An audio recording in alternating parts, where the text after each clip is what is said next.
Well, it's the first day of spring in 2022, and today I just wanted to give you a really quick video on how my lawn is looking coming out of winter and what I've done so far, and just give you an update of how things looked like at the end of fall of last year and what all I did last fall. So thanks for coming back for another video, and we'll just get right into it. So as you can see, the lawn is starting to come out of dormancy.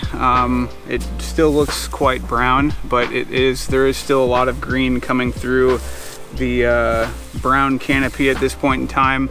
I haven't really done much this year at all. All I've done so far is just rake the entire lawn out with my Greenworks dethatcher. It's not really dethatching, it's just raking out the lawn. And then I mowed up all that debris, and that's pretty much all I've done so far this year. I really won't be fertilizing, probably not until sometime in April. Right now, this time this year, we're probably about a week and a half or so behind where we were soil temperature wise than we were last year. So I haven't put my pre-emergent down. We're right at that window, so I will be putting it down hopefully tomorrow, because we're supposed to be getting some rain on Tuesday, and the rain will just water it in because I don't have my irrigation turned on just yet. But as far as that goes, the lawn's looking pretty good, slowly coming out of winter. And last fall, I didn't do a whole lot last fall because the lawn really didn't have much damage from summer. There were a few small areas that were damaged, but nothing terrible. So I did some spot seeding, but I did do a pre-emergent last fall, and obviously just didn't put that pre-emergent down in the areas I spot seeded because I did use a liquid, so I was able to avoid those areas.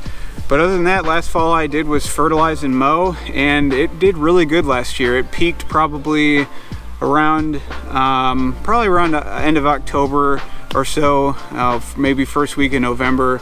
And then after that, it went dormant relatively soon, just because we had a really dry fall and we had some really cold temperatures relatively early, and that just started to make the lawn go dormant a little bit earlier than it did the year prior to last. So I'm really happy with how things are going so far in the lawn this year. I'm excited to get going in the lawn. I did do my soil test this year, and I did have improvements on my pH. It went from a 7.8 last year down to a 7.7 this year. If you don't remember, my lawn started out at an 8.3. That first year I had a drastic improvement, and that was an anomaly. I didn't expect those kind of improvements to occur every year. After that improvement, I was expecting more. What normal improvements are about maybe a tenth of a point or so each year if you're working on lowering your soil pH. But nonetheless, it is an improvement from a 7.8 to a 7.7, so I'm happy with that, and I'm just going to continue that those applications with elemental sulfur and using ammonium sulfate as my fertilizer source this year. I won't be using citric acid this year because citric acid is just way too expensive right now, and it's not worth the cost. So I'm just going to stick with my elemental sulfur applications and using ammonium sulfate as my primary source for nitrogen. So that's it. That's all this video is going to entail. It's a really short, sweet video, nothing too crazy. Gonna just try to get into the meat and potatoes of my videos now. I'm not gonna add a lot of fluff. That's just what I wanted to come on and show you guys what's been going on in the lawn and how things are looking. And I want to thank everybody for all the support and watching today's video, and I'll see you in the next one.